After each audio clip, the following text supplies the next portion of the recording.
تو جہاں آپ کو کسی موذی سے ایذا کا ڈر ہو اس وقت یہ آیت اگر پڑھ دی جائے تو یہ انسان کو فائدہ دیتی ہے۔ پھر ہم نے اس کا تجربہ اور بھی کیا کہ مثلا ایک بچی ہے، اس کی شادی ہوئی اور اب اس کو ساس بہت تنگ کرتی ہے، اس نے جینا حرام کیا ہوا ہے، یا اس کی نند ہے وہ اس کو تنگ کرتی ہے، تو ہم نے کہا کہ بھئی آپ صبح صبح اٹھا کریں، فجر کی نماز بھی پڑھا کریں اور یہ آیت پڑھ کے ان پہ دم کر دیا کریں، اللہ تعالیٰ ان کے شر سے حفاظت فرمائیں گے۔ ہم نے جتنے بندوں کو یہ بات بتائی 100% اس کا نتیجہ پایا ہم نے، ہر بندے نے کہا اللہ نے ہمیں ان کے شر سے نجات عطا فرما دی۔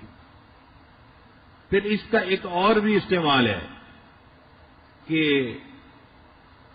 بعض بچیاں گھر سے نکلتی ہیں تو اوباش لڑکے ان کو تنگ کرتے ہیں، کالجوں یونیورسٹیوں میں جو لڑکیاں جاتی ہیں، تو اگر وہ اس آیت کو پڑھ کے پھونک دیا کرے تو راستے میں کوئی ان کو تنگ نہیں کرے گا، کسی سے ان کو ایذا نہیں ملے گی، اللہ ان کی حفاظت فرمائیں گے۔ تو اس آیت کے بہت سارے فوائد ہیں جو انسان ظاہری زندگی میں بھی حاصل کر سکتا ہے۔ وَجَعَلْنَا مِن بَيْنِ أَيْدِيهِمْ سَدًّا وَمِنْ خَلْفِهِمْ سَدًّا فَأَغْشَيْنَاهُمْ فَهُمْ لَا يُبْصِرُونَ۔ اس آیت کے عجیب اثرات ہم نے اپنی زندگی میں دیکھے ہیں۔ اگر آدمی کسی بھی مضر چیز سے بچنا چاہے اس آیت کو پڑھ لے، اللہ تعالیٰ حفاظت فرما دیتے ہیں۔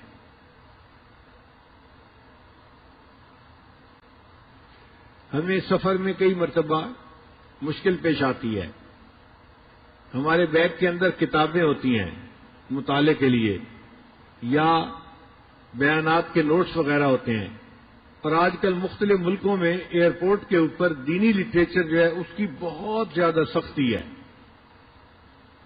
یعنی ایسے تو کسی کے پاس سے اسلحہ نکل آئے تو اتنی سختی نہیں کرتے، جتنا دینی کتاب کوئی نکل آئے تو اس پر سختی کرتے ہیں۔ ایک مرتبہ دبئی ایئرپورٹ پر میرا چھوٹا بیگ تھا، ہینڈ کیری جس کو کہتے ہیں، اس میں بیانات کے پیپر تھے، تو جب پاسپورٹ چیک کروانے کے بعد ہم آگے نکلے تو مشین والے نے چیک کیا اور اس نے میرا بیگ کھول کر دیکھا اور مجھ سے پوچھا کہ یہ کیا ہے۔ میں نے اسے بتایا کہ بھئی یہ میرے نوٹس ہیں، میں نے کتاب پڑھی اور جو مجھے پسند آئی بات وہ میں نے اس کے اوپر لکھ لی ہے۔ خیر وہ بندہ خاموش ہو گیا، اس نے بیگ بند کر دیا۔ جب آگے نکلے تو آگے ایک اور بھی چیک پوسٹ تھی، انہوں نے دوبارہ پھر بیگ کو چیک کیا۔ میں بڑا حیران، بھئی ایک دفعہ چیک کر لیا ہے تو کافی ہے، دوسری دفعہ پھر چیک کیا۔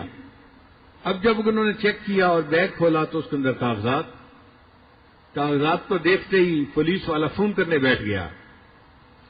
اب میں حیران سوچ رہا ہوں کہ یا اللہ، یہ اپنے کسی افسر کو بلاتا ہے یا کس کو بلاتا ہے اور اس کو کیا چیز نظر آ گئی جو اتنی اہم ہے کہ کسی کو بلانے کی ضرورت پڑ گئی۔ تھوڑی دیر کے بعد ایک خاتون آ گئی اور اس نے آ کے میرے بیگ کو دیکھنا شروع کر دیا۔ اب وہ ایک ایک کاغذ کو پڑھ رہی تھی۔ اللہ کی شان کہ اس میں بخاری شریف کی جو اختتامی حدیث ہے اس کے نوٹس تھے۔ اس نے دیکھتے ہی مجھ سے پوچھا یہ بخاری شریف کی آخری حدیث کے نوٹس ہیں؟ میں نے کہا اچھا تم تقریریں کرتے ہو؟ میں نے کہا جی۔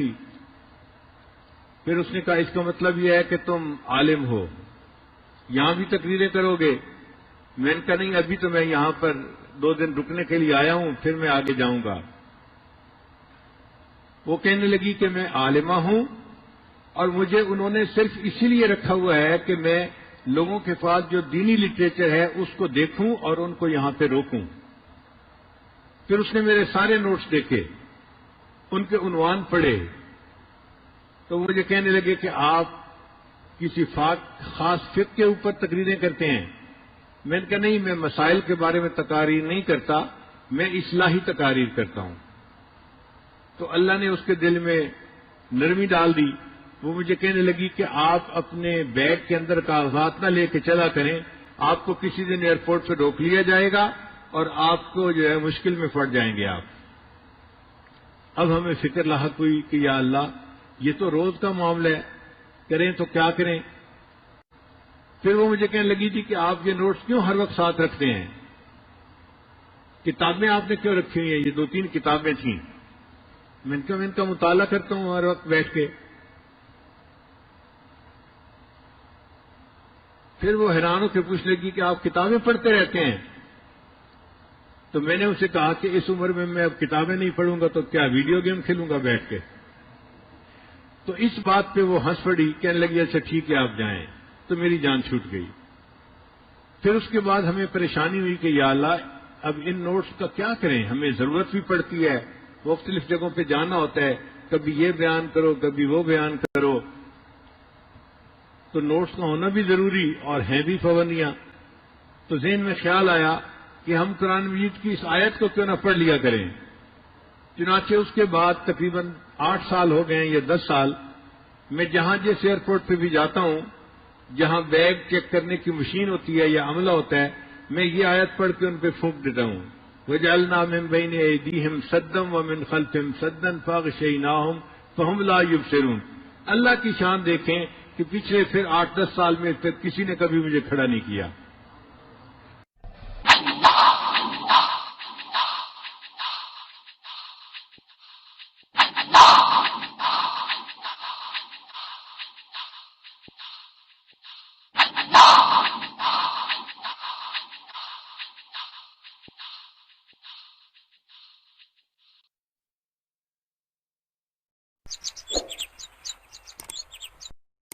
بسم اللہ الرحمن الرحیم.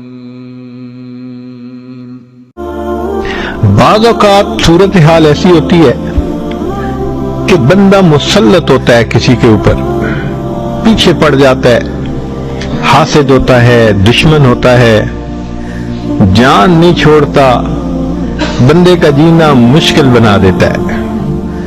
کاروباری لوگ, دفتری لوگ اس قسم کے لوگوں کو جانتے ہی ہیں, لیگ پلنگ ہو رہی ہوتی ہے.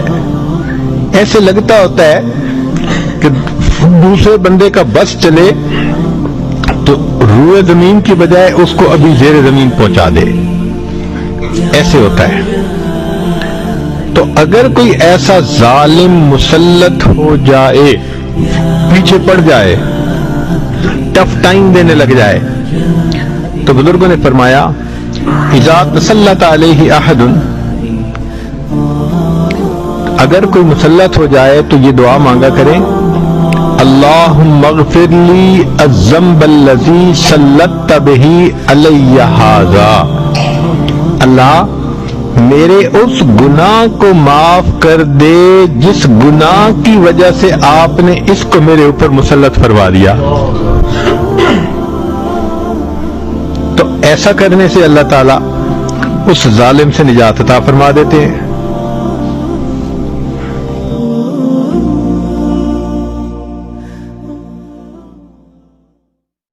حدیث پاک میں آتا ہے کہ جو آدمی فجر کے بعد سونے کا عادی ہو, اللہ تعالیٰ اس کی یادداشت کو ختم کر دیتے ہیں. چنانچہ آپ تجربہ کریں کہ جن عورتوں کو فجر کے بعد سونے کی عادت ہو وہ بلکھڑ ہوتی ہیں, باتیں بھول جاتی ہیں, چیز رکھ کے بھول جاتی ہیں, کام کرنا تھا بھول جاتی ہیں, خاوند کو بات کہنی تھی بھول جاتی ہیں. یہ زیادہ بھولنے کی عادت عام طور پر فجر کے بعد سونے کی عادت کی وجہ سے ہے, کیونکہ حدیث پاک میں فرمایا گیا اور بعض روایات میں تو یہ بھی آیا کہ حلال رزق ان کے لیے تنگ کر دیا جاتا ہے, لہذا ان کو ادھر ادھر کا ملا جلا تو بہت کچھ مل جائے گا, حلال رزق کے دروازے بند کر دیے جائیں گے فجر کے بعد سونے والوں کے لیے. ہاں کوئی آدمی ایسا کہ جس کی ہے ہی ڈیوٹی رات کی, وہ اگر ساری رات جاگا فجر پڑھ کے سو گیا تو وہ اس بات سے خارج ہے. ہاں وہ اللہ والے جو راتوں کو جاگتے ہیں وہ عام طور پر اشراق کی نماز کے بعد پھر تھوڑی دیر آرام کرتے ہیں. اشراق کے بعد سونا بالکل ٹھیک ہے, بزرگوں کی عادت رہی ہے, مگر فجر اور اشراق کے درمیان حد الوسع نہیں سونا چاہیے, سوائے اس کے کہ رات کا حصہ انسان اتنا جاگے کہ اب یہ سوچے کہ نہیں سوؤں گا تو سارا دن مجھے کام کرنے کے اندر رکاوٹ ہوگی, پھر اس کی اجازت ہے. عام عادت نہیں بنانی چاہیے. دیکھا یہ گیا ہے کہ جن گھروں کے اندر کچھ کھانا پینا ہوتا ہے اللہ تعالیٰ نے دیا ہوا, تو وہاں پر صبح کے وقت اسی طرح سوئے پڑے ہوتے ہیں بلکہ موہے پڑے ہوتے ہیں، پورا گھر قبرستان کی طرح لگ رہا ہوتا ہے کہ سورج نکل چکا اور گھر کے لوگ جاگ بھی نہیں رہے ہوتے۔ اس لیے کفر کی دنیا میں صبح کا ناشتہ سیریل کا انہوں نے بنا لیا، نہ کچھ پکانا پڑے اور نہ کچھ تردد کرنا پڑے، بیوی اپنے وقت پہ جاگے، خاوند اپنے وقت پہ جاگے، بچے اٹھ کے سکول جاتے ہیں تو وہاں مائیں ان کے لباس پہلے ہی تیار کر کے رکھ دیتی ہیں، ان کو کہتی ہیں بیٹے صبح اٹھنا، الارم لگا کر سکول جانا ہے۔ بچے اس لیے کہ سکول اگر نہ جائیں وقت پہ تو ان کو استاد کی طرف سے جھڑکیاں پڑتی ہیں، سکول کے اندر سزا ملتی ہے، وہ اپنے وقت پہ اٹھتے ہیں اور چھوٹے چھوٹے بچے اپنے کپڑے خود بدلتے ہیں، سیریل کا ناشتہ، ٹھنڈا دودھ بھی مل گیا اور کہیں سے ان کو جو ہے وہ کوئی سیریل بھی مل گیا تو بچے یہی کھا کے چلے جاتے ہیں۔ تو کفر کی دنیا نے ناشتہ اس لیے آسان کر لیا تاکہ جاگنے کی تکلیف اٹھانی نہ پڑے۔ اس لیے مسلمانوں کا جو ہے معاشرہ اس میں عشاء کے بعد جلدی سونا اور صبح کے وقت جلدی جاگنا۔ چنانچہ صحابہ کرام کے زمانے میں تہجد کے وقت اگر کوئی مدینہ میں چلتا تھا تو یوں آواز آتی تھی گھر گھر سے قرآن پڑھنے کی، جیسے شہد کی مکھیاں بن بھنانے کی آواز ہوتی ہے۔ اس لیے ہمیں چاہیے ہم صبح کے وقت اٹھیں، عورتیں صبح کے وقت اٹھ کر نماز پڑھیں، اگر تہجد پڑھیں تو کیا ہی بات ہے، قرآن کی تلاوت کریں، درود شریف پڑھیں، استغفار پڑھیں۔ صبح کے وقت گھر کے اندر عبادت کا کرنا پورے دن کو جو ہے اپنے جو ہے عبادت جو ہے منور بنا دیتا ہے۔ بلکہ ہم نے تو بعض بزرگوں کا یہ عمل بھی دیکھا، وہ فرماتے ہیں کہ جس آدمی کی فجر کی نماز قضا ہوتی ہے وہ آدمی کا دن زندگی کا منحوس دن ہوا کرتا ہے۔ چنانچہ ایک آدمی نے قسم اٹھا لی کہ میں اپنی بیوی کو منحوس دن طلاق دوں گا۔ اب اسے سمجھ نہیں آتی تھی کہ میں قسم تو اٹھا بیٹھا، منحوس دن کون سا ہے؟ کسی فقیہ کے پاس گیا، انہوں نے فرمایا جس دن تمہاری فجر کی نماز قضا ہو جائے وہ تمہاری زندگی کا منحوس ترین دن ہے، تم اس دن یہ کام کر گزرتے ہو۔